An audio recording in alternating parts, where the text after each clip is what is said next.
Sí, ¿Sale profe, abajo la...? está Sí, sí, grabando. muy bien. Ya, voy a compartir la presentación entonces. Vamos a buscar. Listo. Ahí la ve, me imagino, ¿no? ¿La ve bien ahí? Sí, profe. Ya. Entonces, esta parte del curso tiene como objetivo, ¿cierto?, mirar un poquito relaciones evolutivas entre proteínas y vamos a ver principalmente em, relaciones lineales de secuencia primaria. La profesora Mascayano probablemente estuvieron viendo cosas de estructura terciaria. Nosotros nos vamos a desarmar ahora un poco la proteína y vamos a irnos a la estructura primaria, a la secuencia, básicamente. Entonces vamos a ver varios aspectos en estas dos clases y luego vamos a entrar ya a algunas cosas más técnicas que tienen que ver con analizar secuencias. Por ahora vamos a ver un poco de teoría sobre esto. Bueno, esto lo saben del curso de bioquímica 1, ¿no? Que es la estructura primaria de una proteína, donde está el enlace peptídico, ¿cierto? Y los aminoácidos van unidos unos con otros en una secuencia que va desde el extremo amino al carboxilo. Entonces, esto es lo que uno vería si es que estirara una proteína, ¿no? Un trocito de una proteína y viera un poquito la estructura química. Pero esto uno lo puede resumir de manera más sencilla utilizando un código de letras. Entonces, lo que le quiero mostrar con esta diapositiva es que nosotros vamos a estar trabajando con esta parte de abajo. Siempre vamos a estar mirando secuencias de este tipo, como letras, pero hay que tener claro que cada una de estas letras representa una entidad química, que es un aminoácido, y que está unido covalentemente a través de un enlace peptídico al siguiente, y así sucesivamente. Entonces, vamos a mirar de ahora en adelante, ya no vamos a ver estructuras químicas, sino que vamos a ver estas secuencias de letras. Entonces vamos a ver cosas de este estilo, para que se haga un poco una idea, ¿cierto? Este 1 indica aquí el extremo amino, ¿cierto?, de la proteína, la metionina. Y acá, ¿cierto?, este 481 sería este aminoácido, 82, 83, etcétera. Esta proteína debe tener unos 500 aminoácidos.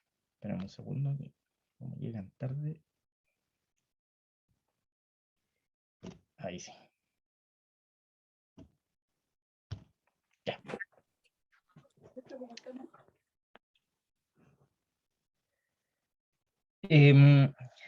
Las secuencias de las proteínas cambian con el tiempo, es decir, esto que acabamos de ver recién, ¿cierto?, que es la secuencia lineal de una estructura de proteína.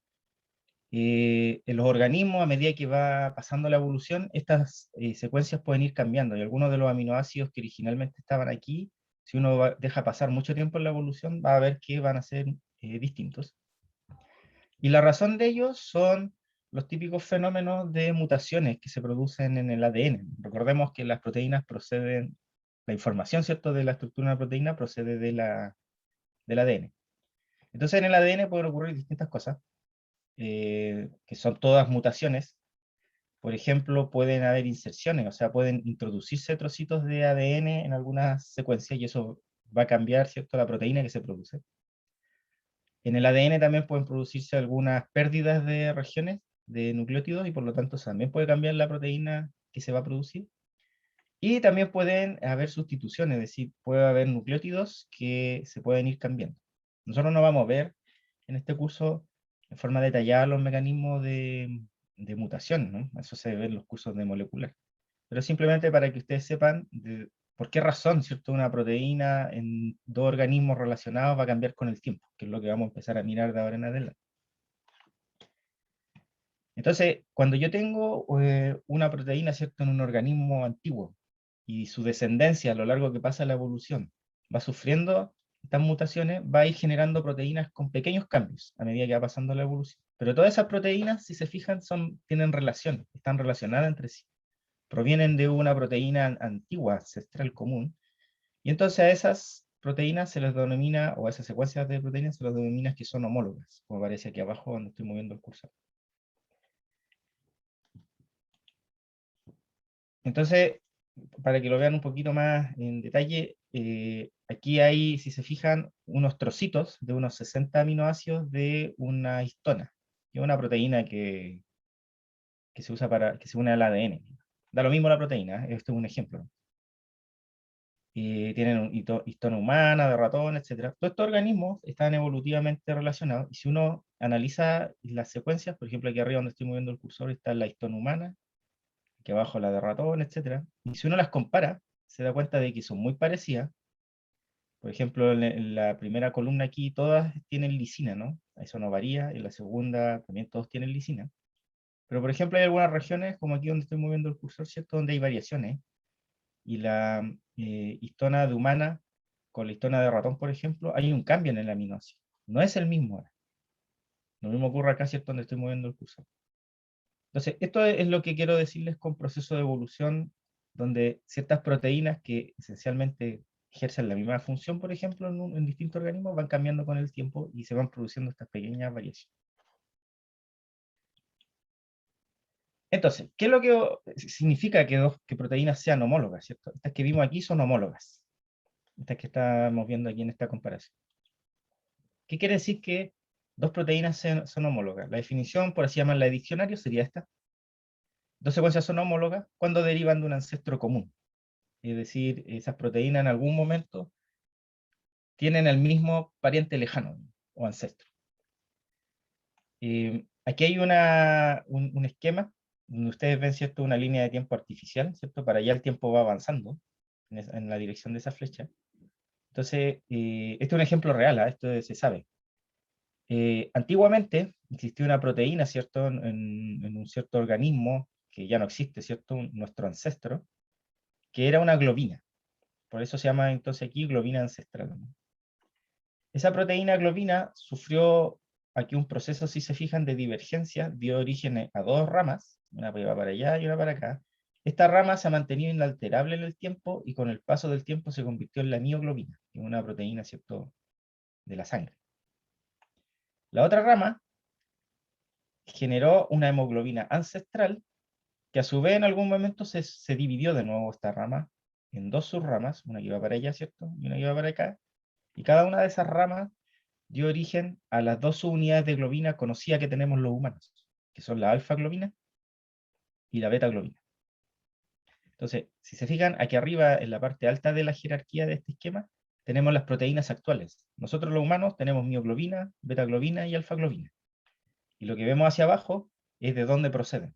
Provienen todas de un origen común, de una proteína ancestral, que ha sufrido distintos procesos en algún momento. Después vamos a ver el detalle de estos procesos, qué significa que esta rama se divide y todo eso. Entonces, la mioglobina, la beta-globina y la alfa-globina son homólogas. ¿Por qué? Porque todas proceden, si se fijan, de un ancestro común. Esta característica, la homología, ¿cierto?, es decir, que hayan proteínas que proceden de un ancestro común, es cualitativa, ojo. Yo no puedo darle un valor, no puedo decir que dos proteínas son 60% homólogas o 20% homólogas, porque la homología lo que indica, ¿cierto?, es que dos secuencias provienen de un ancestro común, y punto. No me dice qué tan parecidas son entre sí. Después vamos a ver que hay términos que son más precisos para definir qué tan parecidos son dos proteínas. Pero ojo, la homología entonces son cualitativas. ¿Se es homólogo o no se es homólogo? No hay punto intermedio. Bueno, si tienen alguna pregunta me van interrumpiendo nomás, no hay ningún problema con eso.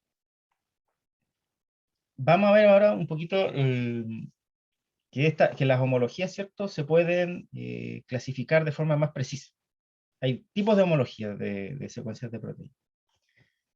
Ya vimos ya que la homología es que dos secuencias de proteínas provienen de un ancestro común, pero hay distintos tipos de homología.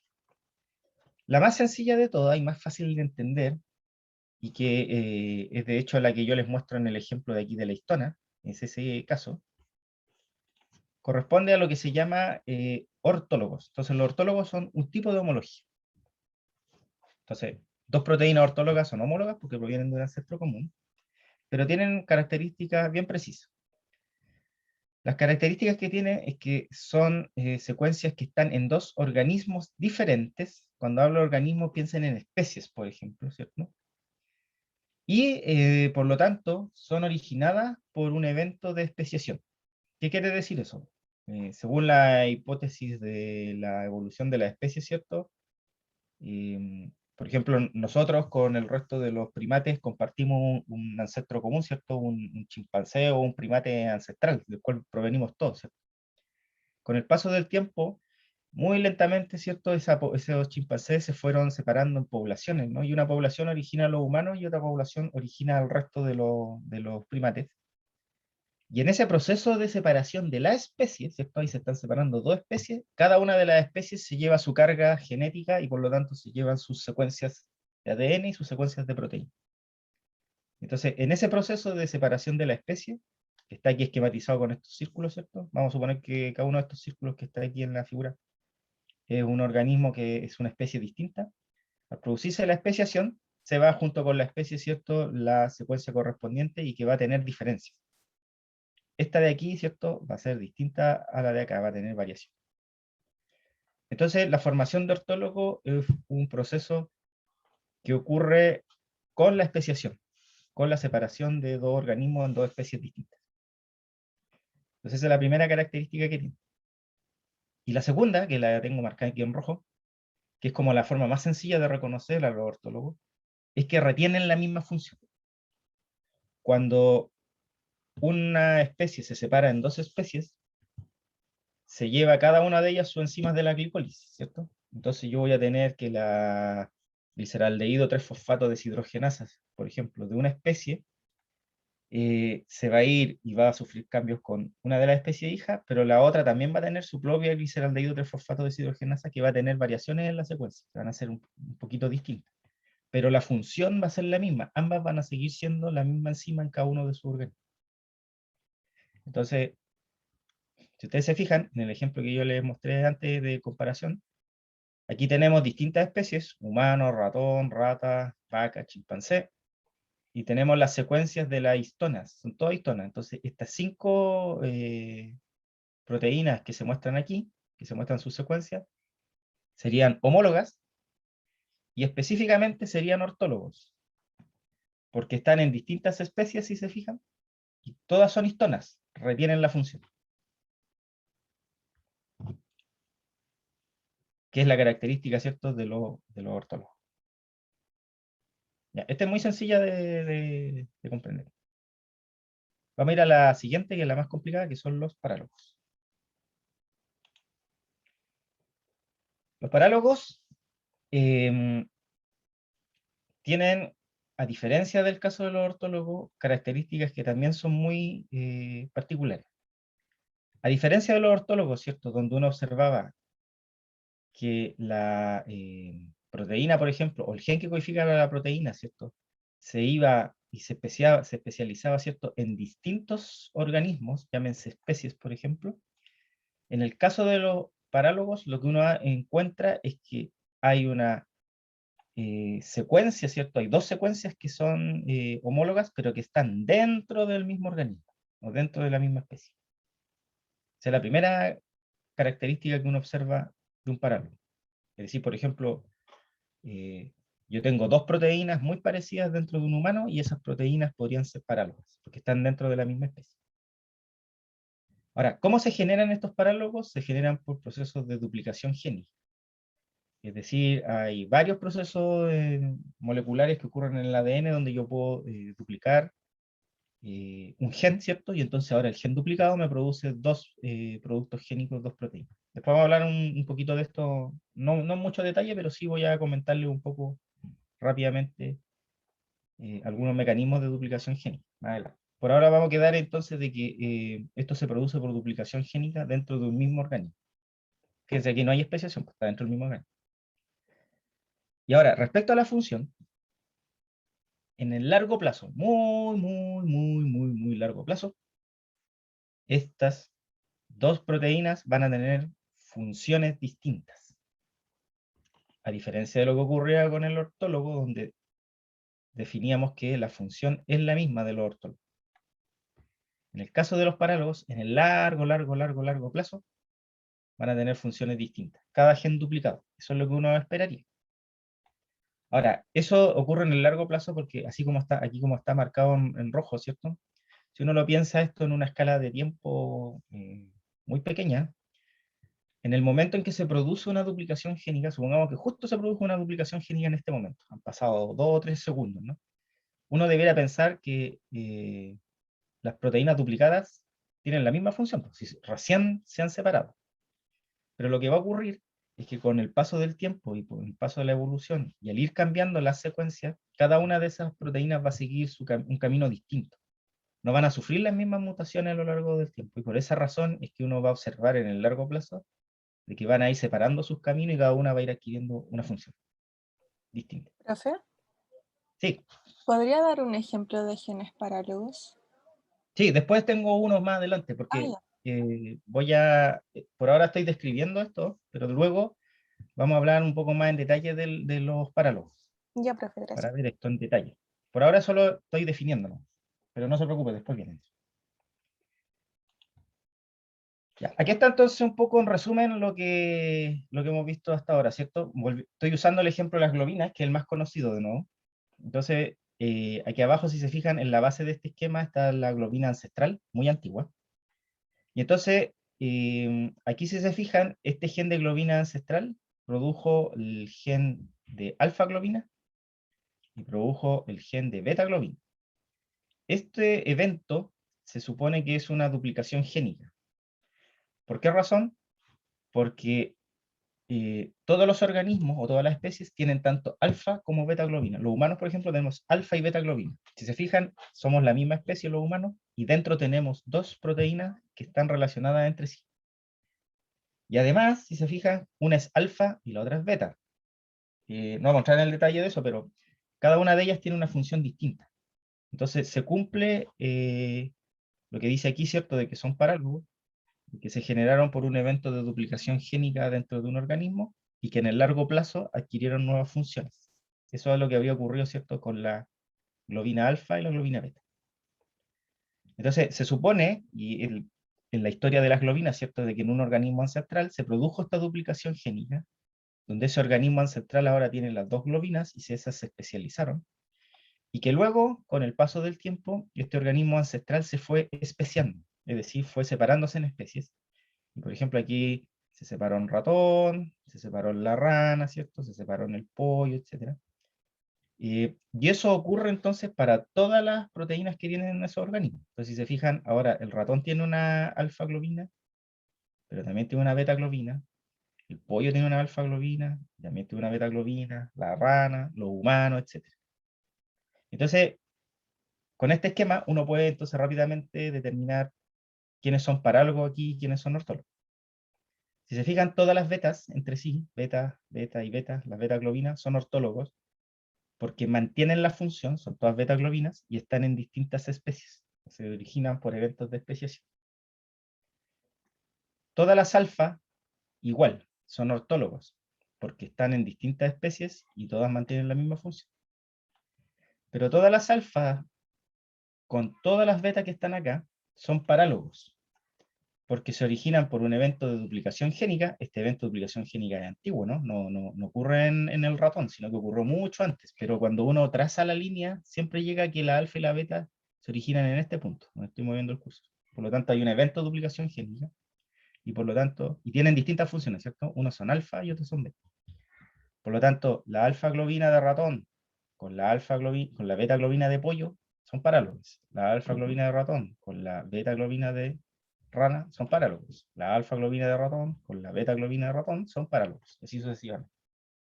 Todos ellos, independientes si son alfa, beta, si están en pollo, ratón o lo que sea, son homólogos porque todos provienen de un ancestro común, que es la globina antigua ancestral. Profe, Entonces, en este... Sí, disculpe que lo interrumpa. Es que sí, dijo antes que los genes parálogos estaban en la misma especie.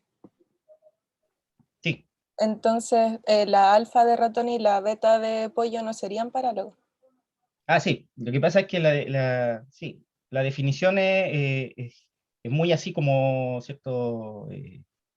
Súper precisa y clara, pero si uno lo analiza en el fondo, sí, yo me pasé de revoluciones. Lo que le dije es cierto, ¿ah? Pero en realidad eso escapa un poco a la definición que di. Claro, en términos más precisos, según la definición, la alfa globina de pollo con la alfa globina de ratón con la beta globina de ratón serían los parálogos, ¿no? Sí. La alfa-globina de pollo con la beta-globina de pollo serían los parálogos, y así sucesivamente. Eso es correcto. Pero si uno se va más atrás, ¿cierto? En el organismo ancestral, todos ellos provienen de un organismo ancestral. Entonces, en el origen, todas las alfa-globinas y las beta-globinas son parálogas, si se fija. En el origen. Pero eso en realidad, usted tiene razón, porque yo estoy un poco estirando la definición. Ah, Pero ya. en términos precisos, ese estiramiento de la definición que estoy haciendo yo es correcta. Uno si dice que la alfa-globina de ratón es paráloga con la beta-globina de rana, en este esquema es correcto, porque uno traza la línea hacia atrás de la duplicación génica y el ratón y la rana eran el mismo organismo en el fondo, hace millones de años. Pero sí, es un poco estirar el chicle. Gracias, profe. Ya, aquí les voy a mostrar simplemente para que ustedes lo conozcan, conceptos cuantitativos, porque dijimos que la homología era cualitativa. La homología uno es homólogo con otra proteína o no es homólogo con otra proteína. No hay término medio. Y no se puede dar entonces un valor. Yo no puedo decir estas dos proteínas son 80% homólogas. Eso es erróneo, ¿no? Porque si es cualitativo no puedo darle un valor. Lo que hay para resolver eso son otros conceptos que son cuantitativos, que son parecidos, pero son un poco distintos a la homología. Si se fijan, la homología es un concepto que hace mención a una relación biológica entre secuencias. Estos otros conceptos cuantitativos no hacen mención a eso, simplemente cuantifican, como lo dice el nombre. El concepto más sencillo es el de identidad, ¿cierto? Que es una característica cuantitativa, y lo que me indica es cuántos residuos de aminoácidos iguales hay entre dos secuencias. Entonces, si yo tengo dos secuencias de 100 aminoácidos y las comparo, y en la misma posición yo tengo que 90 de los aminoácidos son iguales, entonces yo puedo decir que la identidad es de un 90%. Si veo que las dos proteínas son completamente iguales, entonces yo puedo decir que la identidad es de un 100%. Pero decir que algo tiene una identidad de 90%, 60% o 100%, no me dice nunca en ningún caso de que ellos provienen de un ancestro común. Podría darse por casualidad, ¿no? Que sean parecidos. Entonces, la identidad es un concepto cuantitativo, que yo puedo decir dos proteínas tienen 70% de identidad, pero no puedo decir que son homólogos. Ojo, eso es hay que tener ojo con eso. El otro concepto que es parecido a la identidad es la similitud. Este es como lo mismo, pero un poco más flexible. Porque en realidad no me indica qué tan iguales son dos proteínas, sino que me indica qué tan parecidas son. ¿Y eso qué quiere decir? Que a lo mejor hay aminoácidos que yo puedo decir, mira, esto lo voy a hacer equivalente. Por ejemplo, los aminoácidos ácidos, el ácido aspartico y el ácido glutámico, no son iguales, ¿cierto? Pero son súper parecidos. La única diferencia entre ellos es un metilo. Los dos son aminoácidos ácidos y comparten muchas propiedades. Entonces yo podría decir que si una proteína en una posición tiene un aspartico y en la otra proteína en esa misma posición tiene un ácido glutámico, yo voy a decir que son equivalentes. Y ahí puedo calcular entonces similitud. Entonces, la similitud en el fondo es tomar los que son iguales y también tomar los que yo considere parecidos. Pero eso, si se fijan, es un poco más arbitrario. También se usa la similitud y también se puede cuantificar. Yo puedo decir que dos proteínas son 80% similares. Al igual que puedo decir que dos proteínas son 60% iguales. Lo que no puedo decir es que una proteína sea 80% homóloga. Eso es contradictorio.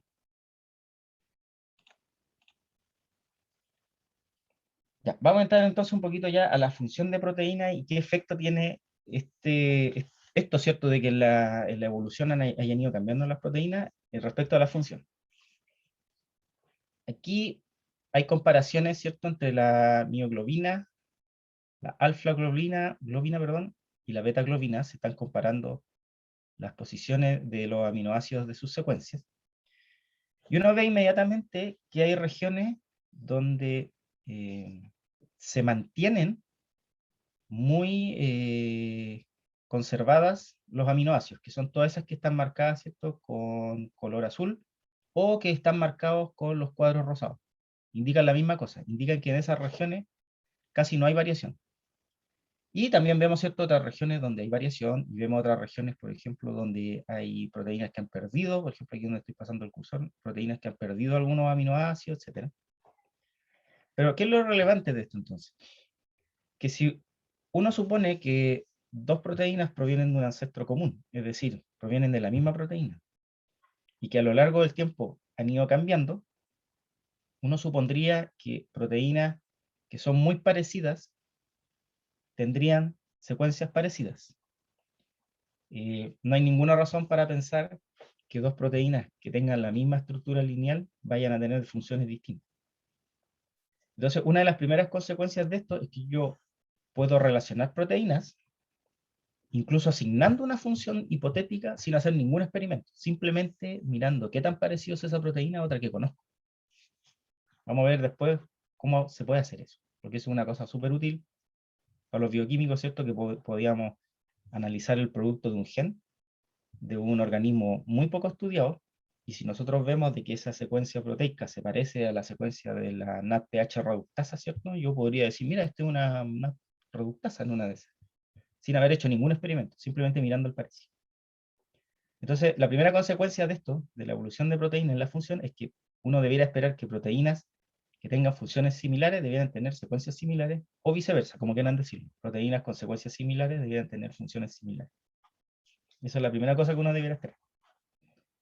Y la segunda, que es como la parte más útil de eso, es que si yo conozco la secuencia de una proteína, sin saber nada de ella, podría predecir su función si es que se parece a proteínas de funciones conocidas. Más adelante vamos a ver algunas técnicas con las cuales uno puede hacer ese tipo de análisis. Y esto, y esto está relacionado también con la estructura. Como dijimos, ¿cierto? Proteínas con secuencias parecidas debieran tener funciones similares, pero también proteínas con secuencias parecidas debieran tener estructuras similares. Y eso ustedes lo saben del curso Bioquímica 1, y también vieron algo ahora un poquito con la profesora Estela Pérez, ¿no? En el principio del curso, porque la estructura primaria de una proteína define el resto de la estructura, por lo menos hasta la estructura terciaria, claramente. La secuencia de aminoácidos de la estructura primaria es la que determina la estructura secundaria, si es que voy a tener alfa hélice, ¿cierto? O hebras beta, paralela, antiparalela, etc. Y esto a su vez, la estructura secundaria y las interacciones que se producen entre los aminoácidos en esa estructura va a definir si voy a tener una proteína globular, si voy a tener una proteína, ¿cierto? Con mucha alfa hélice, etc. Va a definir la estructura terciaria. Entonces esto es el plegamiento, ¿no? Que ustedes lo estuvieron viendo con la profesora Estela. Algunos métodos de análisis de plegamiento. Entonces, desde el punto de vista de la estructura, proteínas con secuencias similares deberían tener estructuras tridimensionales similares, y uno debería esperar la inversa también. Aunque eso no se da tanto, pero uno debería esperar. Pero sí uno, cuando ve que hay proteínas con secuencias muy parecidas, la estructura tridimensional que uno observa en esas proteínas es más o menos la misma. Entonces, voy a ahondar un poco en este último punto, después vamos a ir al tema de la función. Por ahora me voy a quedar en la parte de la estructura. Y eso ya estaba establecido del año 1972, cuando Anfinsen hizo su experimento clásico de la ribonucleasa, donde Anfinsen toma la enzima ribonucleasa, ¿cierto? La desarma entera, ¿cierto? Le agrega sustancias químicas que destruyen todas las interacciones de la proteína, se queda con la secuencia lineal, y luego logra, con esa secuencia lineal, rearmar la proteína y recuperar la función. Y de esa manera él demuestra que la estructura primaria de la secuencia de proteínas determina la estructura terciaria y la función. Y ese experimento, que uno ahora en un laboratorio lo hace en 2 días, le valió un Nobel a Anfinsen, digamos, ¿cierto? Porque fue la demostración de algo que se sospechaba hace mucho tiempo. Ya, entonces, voy a ahondar en este tema de la estructura tridimensional y la estructura primaria o secuencias de la proteína, para introducir algunos conceptos que ustedes ya conocen, ya lo vieron con la profesora Mascayano, pero que aquí los vamos a reforzar. Aquí tienen una comparación de varias secuencias de proteínas. Por ejemplo, aquí, esta que va aquí, ¿cierto? La primera, la segunda, la tercera, hay como unas 25 secuencias aquí, ¿cierto? Comparadas. Cuando uno las compara, observa que hay posiciones, ¿cierto? Donde hay muchas diferencias. Por ejemplo, aquí donde estoy pasando el cursor, ¿cierto? Aquí hay mucho cambio cuando uno va observando en las distintas proteínas, R, K, S, Q, etc. Pero también hay otras regiones que son las que están marcadas en colores, en las que uno observa que hay bastante conservación. Por ejemplo, este glutámico que está aquí, este ácido glutámico, ¿cierto? Aparecen prácticamente todas estas proteínas. Ojo, estas proteínas que se están comparando aquí son de muy diverso origen. Por ejemplo, hay proteínas eucariontes, hay proteínas procariontes, hay proteínas que son enzimas, hay proteínas estructurales, hay proteínas que son factores de transcripción, hay distintos tipos de proteínas aquí, entonces es muy, muy, muy variado lo que se muestra, pero uno observa entonces que hay regiones, por ejemplo, donde estoy pasando el cursor aquí, entre la posición 340 y 350, donde uno observa que hay un montón de regiones que se conservan, ¿cierto? Hay otras variables y hay otras que se conservan. Si uno va y analiza este mismo parecido ahora, pero no a nivel de estructura primaria, sino a nivel de estructura tridimensional, se encuentra con lo siguiente. Aquí están varias de esas mismas proteínas, en sus estructuras tridimensionales. No todas, pero algunas de ellas. Si se fijan, están en colorcito ahí para que se vean bonitas, ¿cierto? Ustedes ven que aquí está la actina, que es una proteína estructural, que abajo está la exoquinasa, que es una enzima, aquí está MRB, que es un factor de transcripción, HS70, que es una proteína de chaperona, etc. Si uno superpone esas proteínas, se encuentra con lo siguiente. Lo que uno observa aquí, ¿cierto? Es que, claro, hay diferencias, ¿no? Por ejemplo, aquí hay una parte amarilla, ¿cierto? Que está en una de las proteínas que no está en las demás. Eso es esperable, ¿no? Porque cuando veíamos... no se vuelve para atrás, y sí. Cuando veíamos esto, observábamos que habían regiones muy variables dentro de la proteína. Pero también uno observa que hay regiones muy conservadas entre ellas, y de hecho varias de las partes centrales de la proteína, si se fijan, se superponen. Uno observa que hay superposición entre las líneas verde, roja, azul, aquí, etcétera, ¿cierto? Y que incluso ese bolsillo que está allí, como que lo mantienen todas estas proteínas, si uno las observa por separado. Y entonces uno puede aquí establecer una relación entre la estructura primaria y la estructura tridimensional de una proteína. Y esa relación ustedes ya la deben haber visto con la profesora Mascaya, ¿no? Y que corresponde al famoso RMSD. Estoy seguro que lo deben haber visto con ella, pero aquí les repito de qué se trata, ¿cierto? Para nosotros el RMSD puede funcionar como una medida de las variaciones evolutivas entre las proteínas que determina su parecido a nivel de estructura, ¿cierto? Primaria versus terciaria.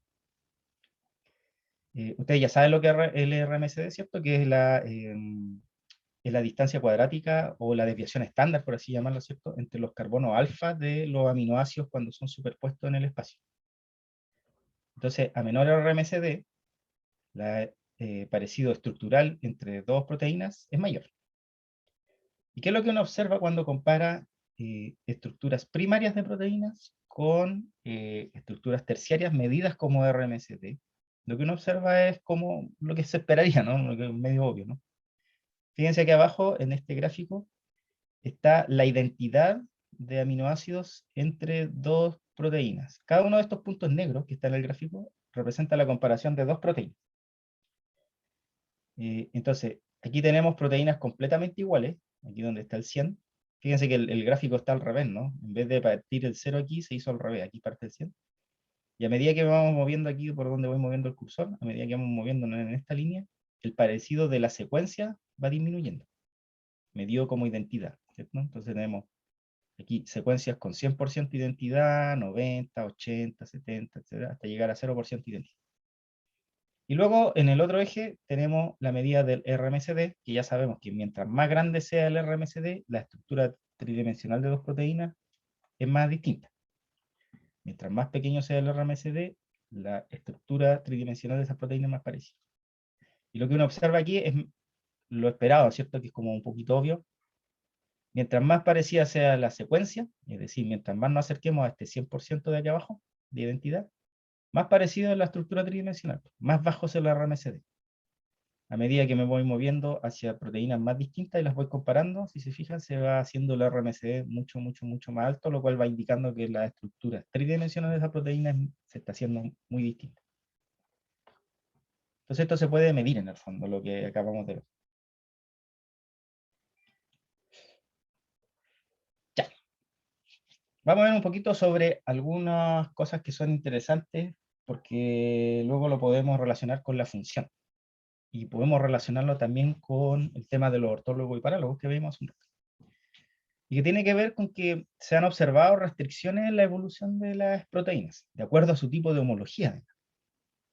Yo hasta ahora lo que le he señalado, ¿cierto? Que a medida que pasa la evolución, las proteínas van cambiando. Y que esa evolución puede ser dirigida ya sea por duplicación génica o puede ser dirigida por especiación. Entonces ahí generaríamos parálogos y ortólogos. Pero no da lo mismo si es que yo soy parálogo y soy ortólogo, no da lo mismo la evolución que voy a tener. Si soy ortólogo y parálogo, esa evolución parece que es distinta. ¿Por qué razón? Porque si uno sabe, ¿cierto?, que las características de los ortólogos y los parálogos, recuerden, el ortólogo se define por especiación, pero más importante, retiene la función. En cambio, el parálogo se define por duplicación génica y en el largo plazo las funciones son distintas. Uno podría deducir que los parálogos debiesen ser más libres para evolucionar que los ortólogos. ¿Y por qué razón? Si los ortólogos deben mantener su función a lo largo del tiempo, aunque hayan evolucionado, entonces quiere decir que hay regiones en los ortólogos que están impedidas de evolucionar. Piensen en el sitio activo de una enzima. Si yo tengo una enzima, ¿cierto?, que es una enzima ancestral, y el gen de esa enzima se produce especiación, y ahora yo tengo dos especies distintas que van a tener la misma enzima, el sitio activo de esa enzima no puede cambiar, porque si no voy a perder la función. Por lo tanto, los ortólogos, en teoría, debieran estar más limitados para poder sufrir cambios. Hay regiones en los ortólogos que no debieran cambiar para poder mantener la función. Esa restricción no sería tan dura con los parálogos, porque los parálogos sí pueden cambiar su función de acuerdo a la definición que... Entonces vamos a ver aquí con una medición que se hizo hace unos años, de que eso al parecer es correcto, por lo menos en un amplio rango de proteínas. Siempre hay excepciones, ¿no? Pero aquí al parecer demuestra que eso es correcto. Aquí hay un gráfico parecido al que vimos recién, del RMSD y de la identidad de proteína. Aquí abajo está el porcentaje de secuencia entre proteínas que están siendo comparadas. Si se fijan, son rangos. Entre 0 y 10% de identidad, entre 10 y 20% de identidad, y así sucesivamente. Entonces, a este lado donde estoy moviendo el cursor, están las proteínas menos parecidas, y a medida que me muevo para allá, las proteínas se van haciendo más parecidas desde el punto de vista de la secuencia. Y en el otro eje tenemos el RMSD, que ya sabemos que a medida que se hace más alto, quiere decir que las proteínas son más distintas desde el punto de vista tridimensional. Entonces, lo que se hace en este experimento, en este gráfico, se comparan parejas de proteínas, pero se determina antes de la comparación si es que ellas son ortólogos o son parálogos. Se hace todo un análisis, que yo no se los muestro aquí, pero es bastante largo, para determinar parejas de ortólogos y parejas de parálogos. Y lo que uno observa es que si uno ve parejas de ortólogos y de parálogos con el mismo nivel de identidad, por ejemplo aquí, fíjense, entre 10 y 20% de identidad, entre 20 y 30% de identidad, entre 30 y 40% de identidad, si uno mira estas gráficas, se da cuenta que la línea roja, que correspondería a los ortólogos, siempre va más abajo que la línea de los parálogos, salvo en esta parte final donde hay alguna excepción. Pero en general siempre va más abajo, lo cual me está indicando que desde el punto de vista estructural, tridimensional, los ortólogos son más parecidos entre sí que los parálogos más parecidos entre sí, lo cual tiene sentido, ¿no? El ortólogo está más impedido de cambiar en el tiempo, porque si no puede perder la función, y por tanto, por esa razón, su estructura tridimensional tiende a mantenerse parecida. En cambio, los parálogos, que son más libres, ¿cierto?, de cambiar, porque pueden cambiar de función, tienen más libertad, pueden tener más cambios, ¿cierto?, que van a cambiar su estructura tridimensional, y por esa razón es que los RMSD en el caso de los parálogos son más altos, es decir, la estructura tridimensional es menos parecida que cuando yo comparo dos ortólogos con el mismo nivel de identidad de secuencia. Entonces, este gráfico demuestra, al menos para gran parte del rango que estamos analizando, de que efectivamente los parálogos tienen más libertad de cambio, y eso se refleja, ¿cierto?, en sus RMSD más altos que cuando comparo ortólogos.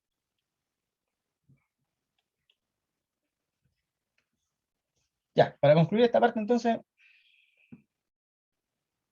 hay restricciones en la evolución de proteínas. Las proteínas no van cambiando así tan libremente, ¿cierto? Como lo dijimos en un principio, sino que al parecer, ¿cierto? Hay regiones que no van a cambiar y eso es más o menos, ¿cierto? Se puede deducir fácilmente de que si yo tengo una región importante estructural o funcionalmente, lo más probable es que se mantenga en el tiempo sin cambio.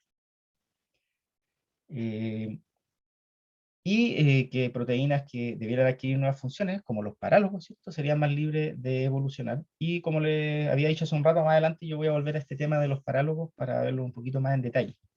¿Qué puede pasar con un parálogo, cierto? Ya sabemos lo que pasa con un ortólogo. El ortólogo sigue más o menos la misma vida, ¿cierto? Siempre va a mantener la misma función.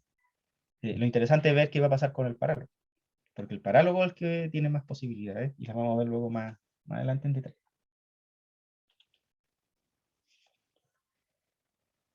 Ya, aquí les muestro un poquito, muy brevemente, no vamos a entrar en esta materia porque esto es más bien de un curso de genética molecular, ¿cierto? Biología molecular.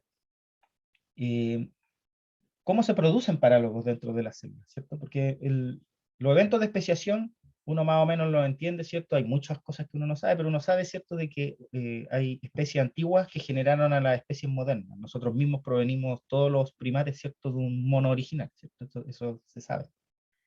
Lo mismo ocurre con las levaduras, que provienen de una levadura originaria, etc. En el caso de los parálogos, ¿cierto?, tiene que haber eventos, entonces, donde se dupliquen los genomas. Cuando uno analiza esos eventos, se da cuenta de que hay dos tipos de cosas que se han observado en los genomas de los organismos que presentan muchos parálogos. Una de ellas es que hay duplicaciones completas de genomas. Eso se le llama Big Bang, ¿no? De vez en cuando se usa esa palabra. Donde se observa, por ejemplo, de que un organismo originalmente era diploide, y con el paso del tiempo, ¿cierto?, termina siendo tetraploide, es decir, tenía 2 juegos de cromosomas y después con el paso del tiempo tiene 4 juegos de cromosomas. En algún momento se produjo la duplicación completa de sus cromosomas o de su genoma. Eso es muy característico de las plantas. Las plantas tienen ploidías enormes.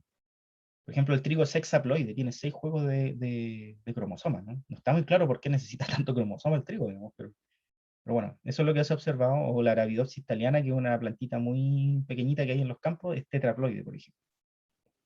Entonces, ahí se observa mucho parálogo en las plantas. ¿Por qué? Porque tienen duplicados los genomas varias veces.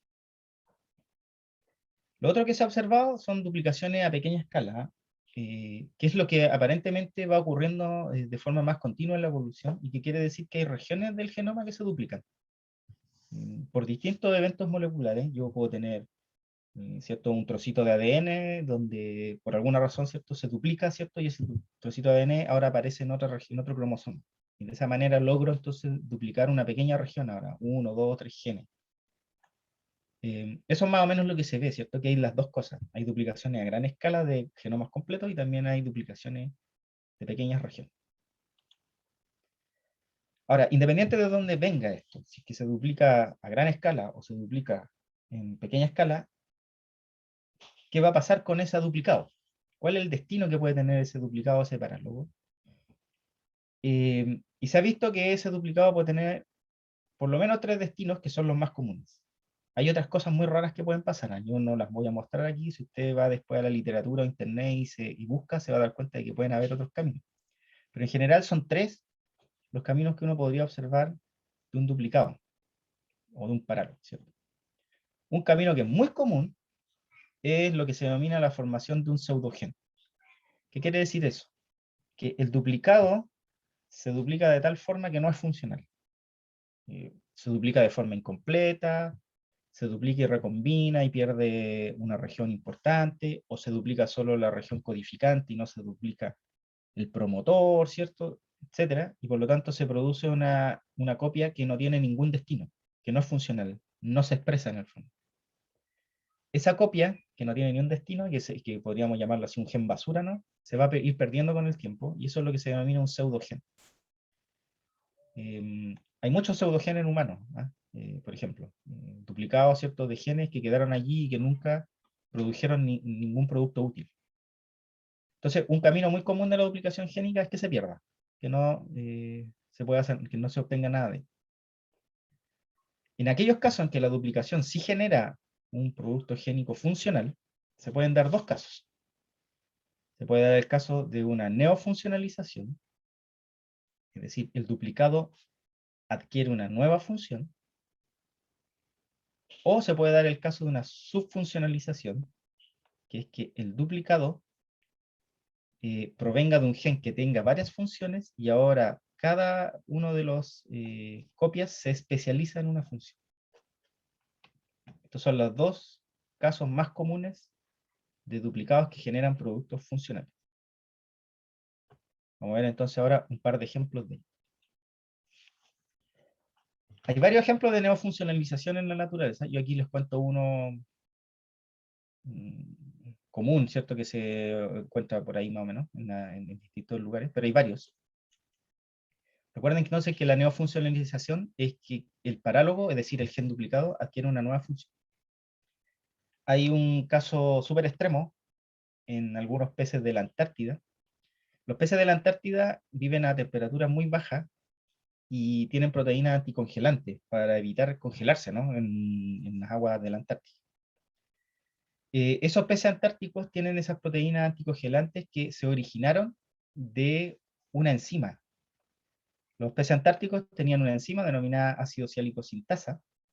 Esa enzima participa en la biosíntesis de un determinado azúcar, del ácido ciálico, ¿cierto? Y en algún momento, en la evolución, ese gen que codifica esa enzima se duplicó, y con el paso del tiempo, ese duplicado fue cambiando, fue mutando, ¿cierto? Y cambiando su estructura y su secuencia, y originó las proteínas anticongelantes que actualmente tienen estos peces. Fíjense, una cosa que no tenía nada que ver, una enzima genera una proteína con una función estructural, que es una proteína anticongelante. Este es uno de los tantos ejemplos, como les digo, que hay en la naturaleza de formaciones de parálogos útiles, que se generan por duplicación génica. El otro ejemplo que hablábamos era la subfuncionalización.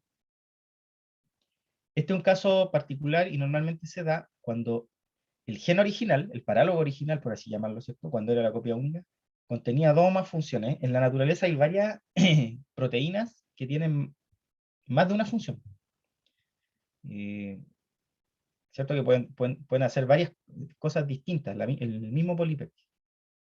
Entonces, la subfuncionalización, ¿qué es lo que hace? Es que cuando hay una duplicación génica, las funciones se dividen entre el original y el duplicado. Se especializan ahora cada una de las proteínas. Aquí les muestro de nuevo un ejemplo muy característico que tiene que ver con el metabolismo de la galactosa en las levaduras. Aquí hay un ejemplo muy clarito de subfuncionalización. En levadura hay una levadura antigua. Me refiero a antigua porque se originó hace mucho tiempo. Esta levadura existe actualmente. Se denomina Cluberomyces lacti. Es la levadura, de hecho, que se encuentra en una de las tantas que se encuentra en el yogur. Esta levadura tiene una proteína que se denomina GAL1, y esa proteína tiene dos funciones. La misma proteína, el mismo poliduplo. Es una enzima del metabolismo de la galactosa y además es un factor de transcripción, se une al ADN para expresar ciertos genes. Entonces, dependiendo del metabolismo de la galactosa, puede ejercer una función u otra. En las levaduras más modernas, por ejemplo en Saccharomyces cerevisiae, que son posteriores a Cluberomyces lactis, se produjo una subfuncionalización. ¿Qué quiere decir esto? Esta proteína GAL1, original de Cluberomyces lactis, el gen de esa proteína se duplicó en Saccharomyces cerevisiae, y ahora cada uno de los duplicados se especializó en dos proteínas. Una que se sigue llamando GAL1, que tiene la actividad enzimática original de GAL1 de Cluberomyces lactis, y el duplicado se transformó en GAL3, que tiene la función de factor de transcripción. Si se fijan entonces, una subfuncionalización quiere decir que una función o dos funciones que estaban originalmente en una misma proteína, ahora están especializadas en proteínas distintas. ¿Cómo se hizo eso entonces? A través de una formación de parálogos, una duplicación génica.